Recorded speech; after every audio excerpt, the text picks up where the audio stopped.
Hey guys, welcome back to the channel Science Studio, and this is Ritika Chabra. So today we are going to start with a new topic, with a new concepts, and that is EMI, that is electromagnetic induction.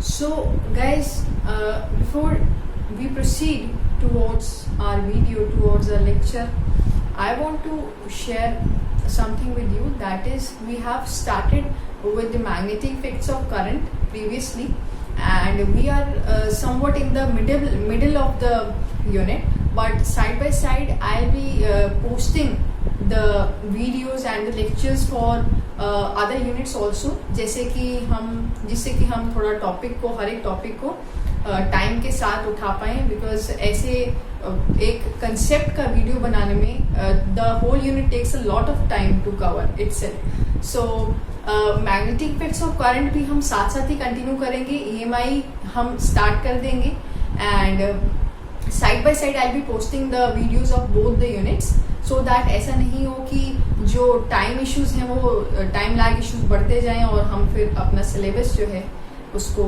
Cover करने की कोशिश करेंगे.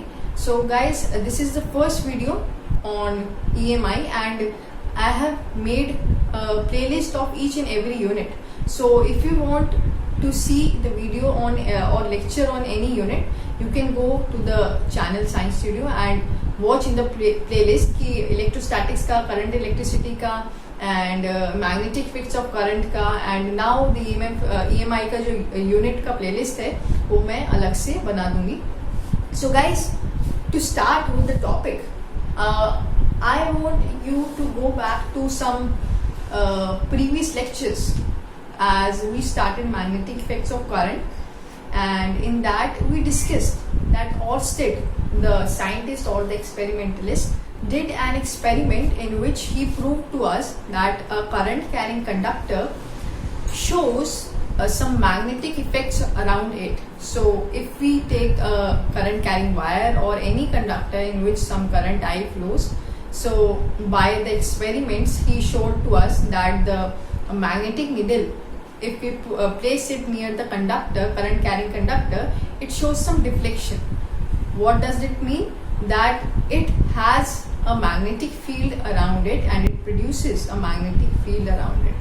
So by this, an experimentalist or the scientist named as Faraday, was curious to know that if a current carrying conductor could produce a magnetic field, if a current carrying conductor, say a wire current in which some current flowing is I, produces a magnetic field around it, then the vice versa should also be true. The vice versa should also be true means the magnetic field also should produce some induced EMF or some induced current near it or in a conductor. So after doing a number of experiments, Faraday also proved that he came to a conclusion that कि एक magnet भी current को induce कर सकता है, या फिर एक मैग्नेट करंट को प्रोड्यूस करने का कारण बन सकता है. तो उसके बेस पर फैराडे ने बहुत सारे एक्सपेरिमेंट्स किए. ठीक है, उन एक्सपेरिमेंट्स के बेसिस पर जब वो रिजल्ट पे पहुंचा तो उसने कुछ फैराडे लॉज बनाए. इट मीन्स उसने कुछ लॉज बनाए जिनका नाम जो है हम फैराडे लॉज के नाम से जानते हैं, because those were made by Faraday, the scientist Faraday. And this experiments took in the year approximately 1931, after Ørsted did the showed the magnetic effects of current. After that Faraday को curiosity हुआ कि क्या एक magnet भी current को produce कर सकता है, क्या वाइस वर्सा भी ट्रू हो सकता है. तो उसने बहुत सारे एक्सपेरिमेंट्स करने के बाद ये पाया कि हाँ, एक मैग्नेट भी या फिर एक मैग्नेटिक फील्ड भी अपने अराउंड या फिर एक किसी कॉइल में या किसी कंडक्टर में कुछ करंट को प्रोड्यूस करता है, कुछ ईएमएफ को इंड्यूस करता है. और वही कुछ एक्सपेरिमेंट्स आज हम फर्स्ट लेक्चर में कवर करने वाले हैं, कुछ देखने वाले हैं कि क्या एक्सपेरिमेंट्स उसने किए जिससे कि हमें पता चलेगा कि कैसे एक मैग्नेट जो है करंट को प्रोड्यूस करने का कारण बनता है. So guys, this is the first case in which what he did that एक मैग्नेट को लिया उसने, सिंपल नॉर्थ साउथ पोल वाला magnet, magnet is a dipole, magnet is dipolar in nature. So एक मैग्नेट का जब उस मैग्नेट के अराउंड उसने कॉइल को रखा, it is simply just a loop in which no current is flowing. तो सिंपली एक लूप रखा उसने, और क्या किया उसने, मैग्नेट का जो नॉर्थ पोल है उसको इस कॉइल के अराउंड, इस कॉइल के पास बार बार लाकर मूव किया।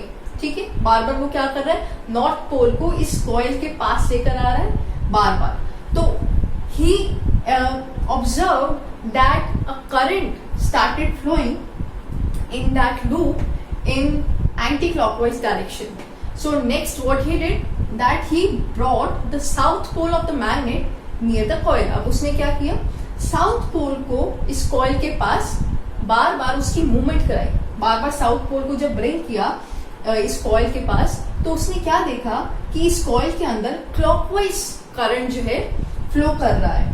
थर्ड केस क्या देखा उसने, कि जब उसी मैग्नेट का जो साउथ पोल है उसको दूर लेके जा रहा है जब वो इस कॉइल के अंदर से, तो देखा कि जो करंट का डायरेक्शन है कॉइल के अंदर वो रिवर्स हो गया, दैट इज वो एंटी क्लॉकवाइज हो गया, दैट इज वो एंटी क्लॉकवाइज हो गया।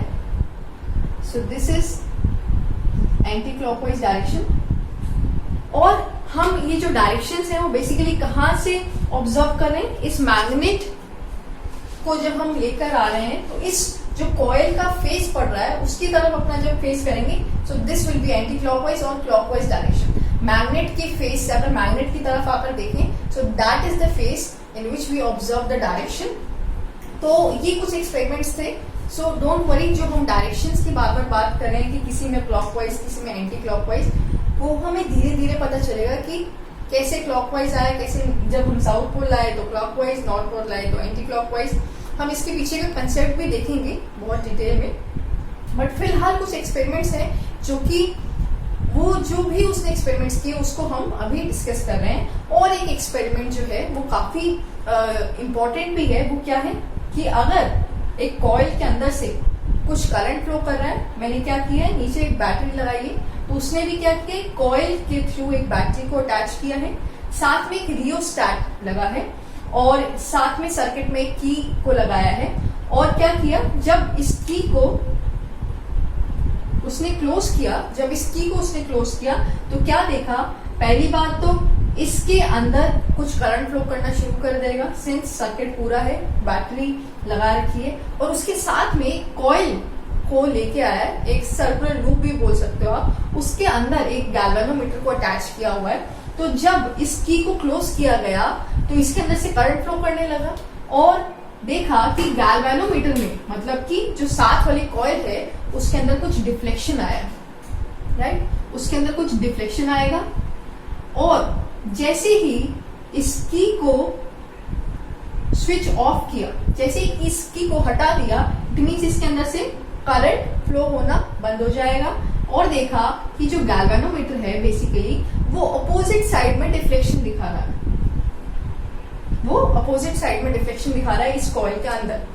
तो गाइस, इसके पीछे का सिर्फ एक ही लॉजिक है, और वो लॉजिक को फैराडे लॉज के बेसिस पर या फैराडे लॉ के अंदर हम स्टडी करने वाले हैं कि कैसे क्या लॉजिक है और किस वजह से जो है करंट इंड्यूस हो रहा है। तो it is a very interesting chapter, और इसके अंदर कंसेप्ट आर ऑलमोस्ट सब कुछ मिला जुला के, कंसेप्ट इसमें 2-3 ही है, बट उन कंसेप्ट को यूज कैसे करना है हर जगह पर, that is very important. And now we are going to discuss about the Faraday laws.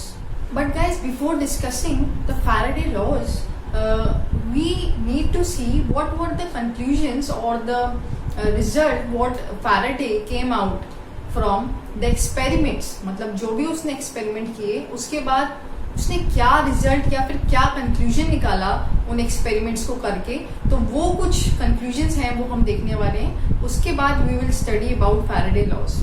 So guys, पहला क्या था कंक्लूजन या पहला ऑब्जर्वेशन जो उसने देखा वो ये था कि the deflection or the current in the coil remains as long as there is some relative motion between the coil and the magnet. So what does it mean? तो हमने अभी एक्सपेरिमेंट को देखा, तो उसने एक्सपेरिमेंट क्या किया था, एक कॉइल के अंदर, सपोज करो मैंने एक कॉइल के अंदर गैल्वेनोमीटर लगा के रखा है जिसके अंदर कोई भी करंट फ्लो नहीं कर रहा है, और उस कॉइल के पास में एक मैग्नेट को लेके आती हूँ और उसका सपोज नॉर्थ पोल जो है मैं उसके पास में बार बार लेके आ रही हूँ। तो हमने ये पाया कि जब तक ये मैग्नेट का मूवमेंट रहेगा उस कॉइल के पास में, तब तक जो गैल्वेनोमीटर है कॉइल के अंदर, उसके अंदर कुछ डिफ्लेक्शन आएगा, ठीक है। इधर vice versa is also true, अगर आप मैग्नेट को मूव कर रहे हो तभी भी जो कॉइल है उसके अंदर, उसके गैल्वेनोमीटर के अंदर कुछ डिफ्लेक्शन आ रहा है, और if you move the coil near the magnet, ठीक है, दोनों में से रिलेटिव मोशन चाहिए हमें, या तो मैग्नेट को कॉइल की तरफ लेके आओगे बार बार, या फिर उस कॉइल को मैग्नेट की तरफ बार बार लेके जाओगे। जब भी इन दोनों के बीच में कुछ रिलेटिव मोशन होगा, इन दोनों में से कोई भी चीज मूव करेगी, तो हमेशा ये पाया जाएगा कि गैल्वेनोमीटर के अंदर कुछ डिफ्लेक्शन आया है। This is the first point of observation which Faraday did. और उसके बाद सेकंड क्या है, when the magnet is move faster, when the magnet is moved faster, deflection in the galvanometer also increases। ये देखा गया जब मैग्नेट को बहुत ज्यादा तेजी से, रफ्तार से इस कॉइल के पास में बार बार लेके आऊंगी बार बार, तो जो गैल्वेनोमीटर का डिफ्लेक्शन है वो इंक्रीज होता जा रहा है, ठीक है। पहले गैल्वेनोमीटर कुछ डिफ्लेक्शन दिखा रहा था, अब वो जब मैग्नेट का जो मूवमेंट है उसको फास्टर किया बार बार, तो गैल्वेनोमीटर के अंदर से डिफ्लेक्शन भी बढ़ गया। और थर्ड पॉइंट क्या है, if the direction of the magnet is reversed, if the direction of the magnet is reversed, then the deflection also gets reversed। that is, जब मैं मैग्नेट के नॉर्थ पोल को बार बार कॉइल के अंदर से गुजार रही थी, तब कुछ गैल्वेनोमीटर में डिफ्लेक्शन आया, से राइट साइड पर डिफ्लेक्शन आया, बट सेकेंड केस में मैंने क्या किया, इसी नॉर्थ पोल को मैं बार बार दूर लेके जा रही हूँ इस कॉइल से, तो मैंने क्या देखा कि जो गैल्वेनोमीटर में है, जो गैल्वेनोमीटर है उसके अंदर बेसिकली अभी कुछ अपोजिट डायरेक्शन में डिफ्लेक्शन आया। इट मींस से राइट में आया था पहले, तो अब लेफ्ट साइड में डिफ्लेक्शन आया। So these were some observation, अभी हम ये डिस्कस भी करके आए, बट इन ऑब्जर्वेशंस को आप चाहो तो इसको नोट कर सकते हो और इसका स्क्रीनशॉट भी ले सकते हो गाइस। तो ये कुछ थे ऑब्जर्वेशन जो कि फैराडे ने देखे, और अब हम फैराडे लॉज को डिस्कस करने से पहले एक छोटा सा मैं ब्रीफ में आपको कुछ की पॉइंट्स जो है फैराडे लॉ के वो समझाना चाहती हूँ, because getting directly into Faraday laws would be difficult. अगर हम इन्हीं ऑब्जर्वेशंस को यूज करें तो हम फैराडे लॉज पर जल्दी पहुंच सकते हैं, एंड इन डिटेल हम फैराडे लॉज को नेक्स्ट वीडियो में जो है डिस्कस करेंगे। But a brief introductive part, जिससे कि आपका थोड़ा इंटरेस्ट डेवलप हो, मैं आपको बता देती हूँ कि जो फैराडे लॉज हैं basically they are based on change in the magnetic flux. This all is happening because of change in the magnetic flux. So guys, you will be asking from me what is magnetic flux. See, we have discussed electric flux in the unit electrostatics. What did it say? That electric flux की statement ये कहती है कि electric flux क्या है, number of electric field lines passing through a surface normally, ठीक है ना। So guys, what does that mean, वो ये था कि अगर मेरे पास एक कुछ सरफेस है जिसके अंदर से कुछ इलेक्ट्रिक फील्ड लाइंस पास कर रही हैं, से इलेक्ट्रिक फील्ड लाइंस पास कर रही हैं, तो जो इलेक्ट्रिक फील्ड लाइंस है उसमें से कितनी पास करेगी उस सरफेस के अंदर से, वो भी नॉर्मली। अब नॉर्मली की जब हम बात करते थे तो हमें एक हॉरिजॉन्टल कंपोनेंट को कंसीडर करना होता था। से if this is making an angle theta with the normal to the surface, then we will be taking the electric field lines which are normal to the surface। तो इसके लिए मुझे electric field का जो वेक्टर है उसको components में break करना पड़ता था, और इसका जो भी परपेंडिकुलर या फिर नॉर्मल कंपोनेंट है उसको कंसीडर करके हम इलेक्ट्रिक फ्लक्स का डेफिनेशन बनाते थे। That electric flux is equals to E dot ds का इंटीग्रेशन, ठीक है। तो E cos थीटा इंटू में ds, एक एरिया एलिमेंट में से, एक सरफेस एलिमेंट में से कितनी इलेक्ट्रिक फील्ड लाइंस पास होंगी, वो भी कौन सा कंपोनेंट, परपेंडिकुलर कंपोनेंट की बात करते थे। ऐसे ही जो मैग्नेटिक फ्लक्स है, व्हाट इज दैट, सपोज करो कि मेरे पास कोई एरिया है, once again I have suppose the area ठीक है, और उस एरिया को मैंने ए सपोज किया है, ठीक है, और इसके अंदर से सपोज से बी जो है मैग्नेटिक फील्ड लाइंस पास कर रही हैं, तो अगर वो magnetic field lines theta angle बना रही हैं इसके नॉर्मल के साथ, तो मैं इसको ब्रेक कर दूंगी हॉरिजॉन्टल और वर्टिकल कंपोनेंट के अंदर से। This is the horizontal component that is also normal to the surface and this is the vertical component b sin theta. So I have to take the horizontal component which is also normal to the surface. If this is the surface then it is normal to the surface. सो I have to take b cos theta as the magnetic component, and in the definition of the magnetic flux we use b cos theta into A, that is the magnetic field lines which are passing through this area that too normally, ठीक है, तो b cos theta into में ए। So guys यहाँ पे एक छोटा सा specification है जो कि हम इलेक्ट्रिक फील्ड में थोड़ा अलग से पढ़ते थे। जब हम इलेक्ट्रिक फील्ड में या इलेक्ट्रोस्टैटिक्स के अंदर इलेक्ट्रिक फ्लक्स की बात करते थे तब हम E.ds का इंटीग्रेशन करते थे। क्यों करते थे? बिकॉज हम क्या देखते थे, उसमें हमारा फंडा क्या होता था, इलेक्ट्रिक फील्ड लाइंस देख लो नॉर्मली कितनी पास कर रही है small element, small ds element में से। Suppose this is the ds element, तो इसमें से कितनी इलेक्ट्रिक फील्ड लाइंस पास कर रही है, अगर वो मैं पता लगा लूं कितनी नॉर्मली पास कर रही है, तो जब मैं इस सब का इंटीग्रेशन करूंगी तब मेरे पास E.ds for this whole area, for this whole surface मेरे पास आ जाएगा। बट हम मैग्नेटिक फ्लक्स में क्या करते हैं कि हमने ये देख लिया कि मैग्नेटिक फील्ड का नॉर्मल वाला कंपोनेंट कौन सा है, that is b cos theta, और उसको हम सीधा मल्टीप्लाई कर देते हैं पूरे एरिया के साथ। तो जब हम मैग्नेटिक फ्लक्स की बात करते हैं, we define magnetic flux as the number of magnetic field lines which are passing through a surface or an area A, that is capital A, that too normally from that surface। तो हमें जो है बार बार integration लगाने की जरूरत नहीं पड़ेगी। अगर मैं स्मॉल एरिया एलिमेंट लूं dA, ठीक है, या फिर ds, तो मुझे इस पूरे एरिया के लिए इसको, इस टर्म को सपोज करो इंटीग्रेट करना पड़ता। बट इस केस में मैं क्या कर रही हूँ, इसको मैं पूरा ही a से मल्टीप्लाई कर दे रही हूँ, उसके लिए मुझे इंटीग्रेशन की जरूरत नहीं पड़ेगी। मतलब कि मैग्नेटिक फील्ड का नॉर्मल कंपोनेंट या फिर हॉरिजॉन्टल कंपोनेंट इनटू में एरिया जो हो जाएगा टोटल 5b के बराबर, मतलब मैग्नेटिक फ्लक्स के बराबर होगा। So guys this is the definition of magnetic flux which I suppose कि आप लोगों को पहले बता देना चाहिए before doing Faraday laws, because Faraday laws are based on only on the change in magnetic flux. So I am just giving you a hint how to get into Faraday laws. That is कि जब भी हम किसी magnet को किसी coil के पास बार बार move कर रहे थे तो एक्चुअल में हो क्या रहा था, इस मैग्नेट का अपना कुछ मैग्नेटिक फील्ड होगा, ऑब्वियस सी बात है, ये मैग्नेट है तो इसका कुछ अपना मैग्नेटिक फील्ड होगा, और इसके आसपास कुछ मैग्नेटिक फील्ड लाइंस भी प्रोड्यूस होंगी। जैसे कि कोई भी इलेक्ट्रिक फील्ड की जब हम बात करें तो हम उसमें इलेक्ट्रिक फील्ड लाइंस की बात करते हैं, ठीक है। तो ऐसे ही इस मैग्नेट के अराउंड इसकी कुछ मैग्नेटिक फील्ड लाइंस होंगी।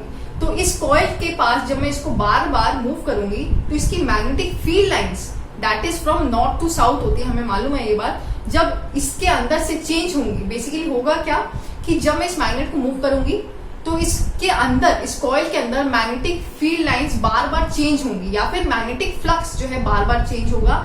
And the change in the magnetic flux that is the reason which causes or which produces the current which we say that the induced current we see in it or the induced EMF, since current और जो voltage या फिर EMF है they are interlinked with each other।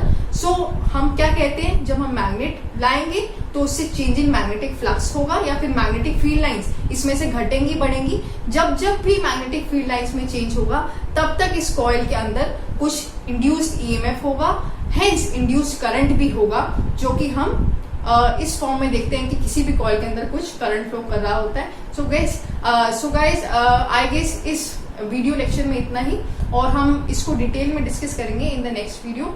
And till then आप इसको पढ़ो और इसके जो पीछे के लॉज हैं या जो भी एक्सपेरिमेंट्स फैराडे ने किए उसको समझने की कोशिश करें और इसमें इंटरेस्ट डेवलप करने की कोशिश करें ताकि हम चैप्टर को आगे स्मूथली कवर कर सकें। मिलते हैं नेक्स्ट वीडियो में।